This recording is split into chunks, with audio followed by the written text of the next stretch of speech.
we got your food. Yeah, whatever you want. I don't want any food. You want it?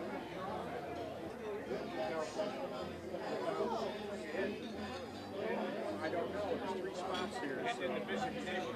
Yeah.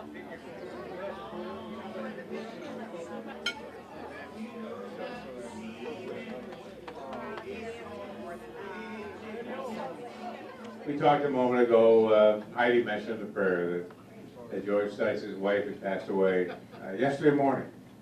And Coach has been an integral part of our committee, and he met with his family today, and they said, Dad, there's only one place you should be tonight, and that's with the class of 1962.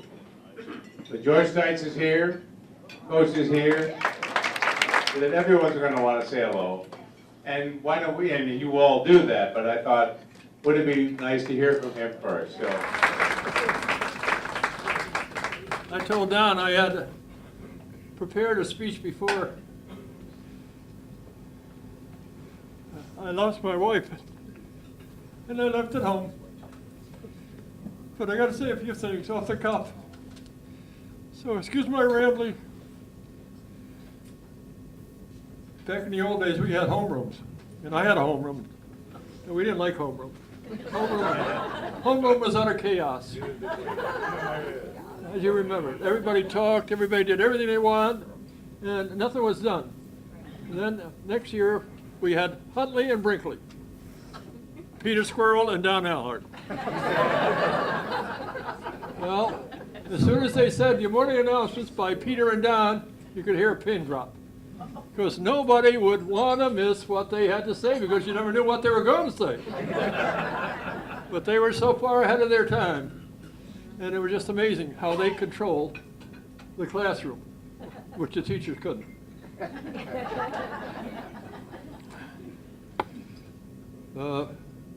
One time we had an assembly. And assemblies, the idea of assembly was who can get out the side doors, who can get out the back door, because nobody wanted to go to assemblies. And everybody said, well, what's the assembly about? I said, nobody knows. Well, who are they bringing in? Somebody, a glee club or somebody for an orchestra, what? Nobody knew. It was a secret. So sure enough, everybody gets in the auditorium, and we're sitting and waiting, and when all of a sudden the screen opens up, and out comes Peter Squirrel and Don Alhart.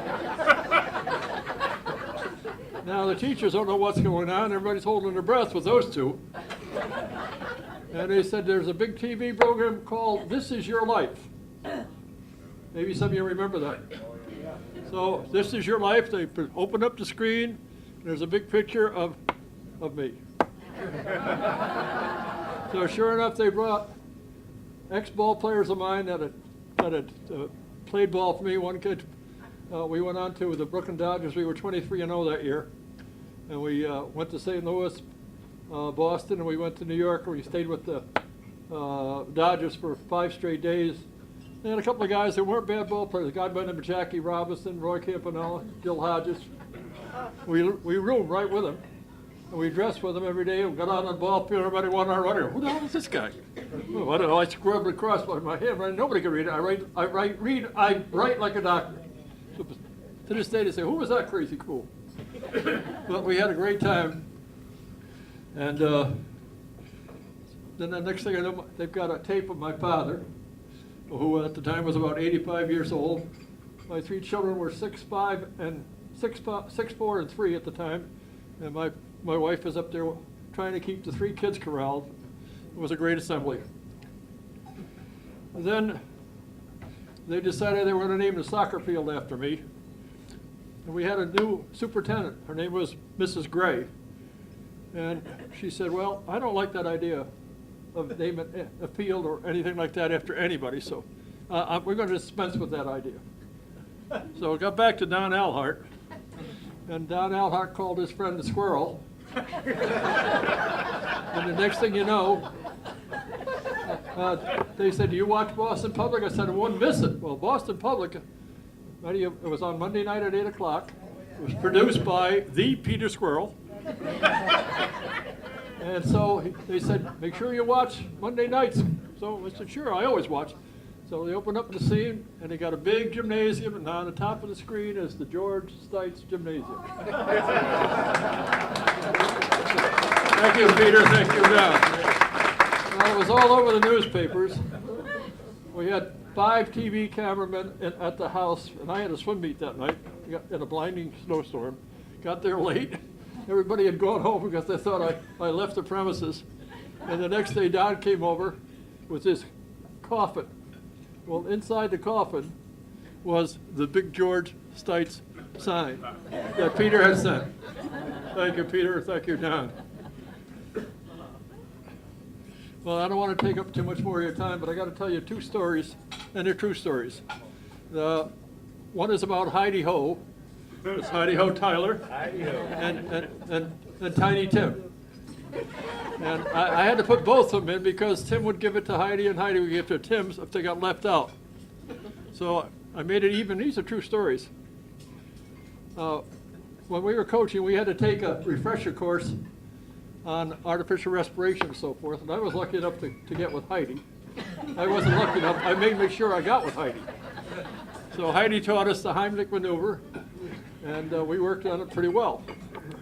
Well, lo and behold, I'm down to Florida, and I got a call from one of my athletes who played for me in Palmyra, Mass, and he invited me out for dinner. He said, we'll meet at my house at 6 at Melbourne Beach, and then we'll go out. And I said, fine. So I didn't want to be late. First thing I know, it's 5 o'clock and I'm ready.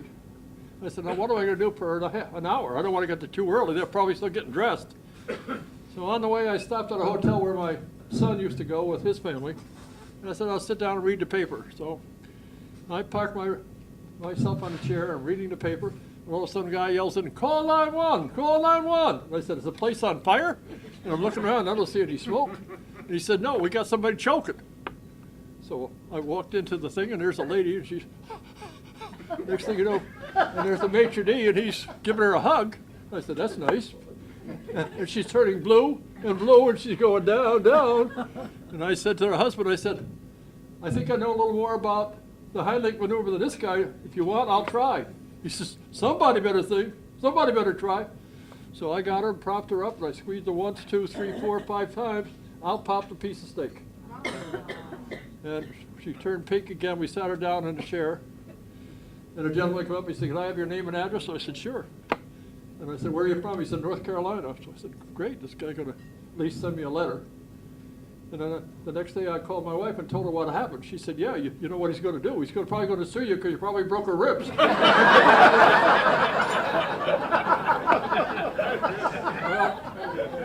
the truth of the matter is, I don't know if I broke her ribs or not because I never heard from him. And the other story is about my buddy Tim. In the yearbook they put down soccer 1, 2, 3, 4, basketball 1, 2, 3, 4. And I look under Tim one day and soccer 1, 2, 3, 4 because Tim was a great soccer player. And I looked baseball 1, 2, 4. 1, 2, 4. I said, what happened to Tim? He must have been sick. So I saw Tim one day and I said, Tim, what happened to you in baseball in spree? He said, you don't remember? I said, no. He said, you don't remember? I said, no, I don't remember, Tim. That's why I'm asking. He said, you threw me off for smoking. And he said, Coach, that was the best thing that ever happened to me because I got with a bad crowd, and after that I straightened out. And then he met Heidi, and now he's straightened out. It's so good to see all of you, and I hope I get around to see you all later before you leave. And I don't think I'll be at the next one, but because I'll be 98, so I don't think I'll be there. So God bless all of you. Amen.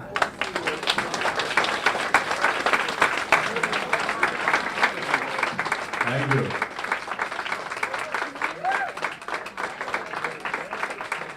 I decided during coach's remarks to put on my high school jacket with my varsity letter. And he will probably explain better than I can, because you all know if you went to the high school day of the tour, which we did, and thank you, Coach, for arranging all that. We went to the Sports Wall of Fame. Well, most people went to the Sports Wall of Fame. I said there was no reason for me even to go down that hall because I wasn't going to see my... But I do have a varsity letter, but I will let Coach explain how I got that letter. Don always tells a story about being on the soccer team. We carried about 45 people because I hated to cut anybody. I was cut in high school, and I know how I felt. So we would carry 45 people. Everybody said, you're nuts. How can you carry them? I said, well, first of all, you tell them, if we win, we'll probably use 36 guys. If we lose, you'll never get in. If you want to stay with the team, you stay with the team. Well, they stayed because they were part of the team. And we just had a great time. But I got to tell a quick story. I forgot all about the whale. You know who the whale is? Don Alhart. That's what we called him. Well, Don was pretty corpulent. And one day Don said, I've had enough of this, and I'm going to lose weight. So he gets one of the thongs that you tie your ice skates up with, and he puts it around his belt. Those crazy tank suits you made us wear. Right, that's right, in the swim pool. So he said, I'm going to wear this thing till it falls off, and then I know I got the weight I want. So it goes on and on. All of a sudden I hear this big loud noise from the locker room, and I said, what's going on? I run back, and they said, Coach, it fell off.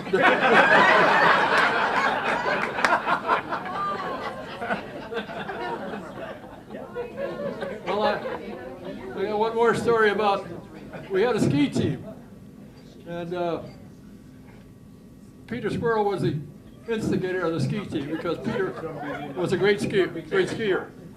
And so sure enough, we go to war, and we win the counties, we win the championship, we win the sectionals, and Peter was the captain, and Bobby Bishop, who I thought was going to be here, I don't know what happened to him, he swore he was going to pick me up.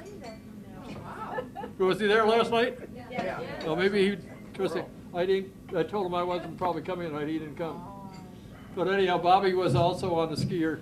They had a great team and they won the sectionals, Peter and Bob Bishop and company. And I think that's enough. Why do I think you'll be back? But Coach didn't tell you that, and you have to remember, before the digital age, before iPads, before Netflix, and all of the stuff we have today, if you wanted to watch the World Series, you had to have a television set. You had to watch it during the day. My dad owned an appliance store, and he would send a television set out to Penfield High School, and we put it in the gymnasium. And instead of going to gym class that day, you just went and watched the World Series, which was your athletic. I somehow got credit toward the varsity club for donating a television set. So I never could claim any athletic prowess. And when I never brag about being able to wear my high school jacket. A lot of people say, you can still wear your high school jacket? I said, yes, because as Coach just said, I was nicknamed the Whale. I weighed 242 pounds in high school. So the jacket that they needed, it still fits now, but it's only because of that. So we wanted to do that. What a great opportunity this is, just to see everyone and share all of these memories. We shared a video a little bit earlier talking about those that we have lost over the years. But we wanted to go back, and it's interesting. We first did this at our first, I think, a 10-year reunion. Pete was a student at RIT at the time, I believe, finishing up some film work before he went on to Hollywood. And on film, took every picture in our high school yearbook and put it to Sandy Nelson's drumbeat. For our 40th reunion, we somehow found this film and did it again. And so for our 50th, Pete and I, coast to coast, said, have you got the film? Who's got the film? Finally it dawned on each of us, I think, or maybe him first, you know what? We can just recreate it again, digitally, and probably do it a lot better. So I call your attention to the screens now. As we take a look, and look quickly, because you're going to pass quickly, as we share all of the members of the graduating class of 1962. As soon as he hits the play button, we'll be ready to go.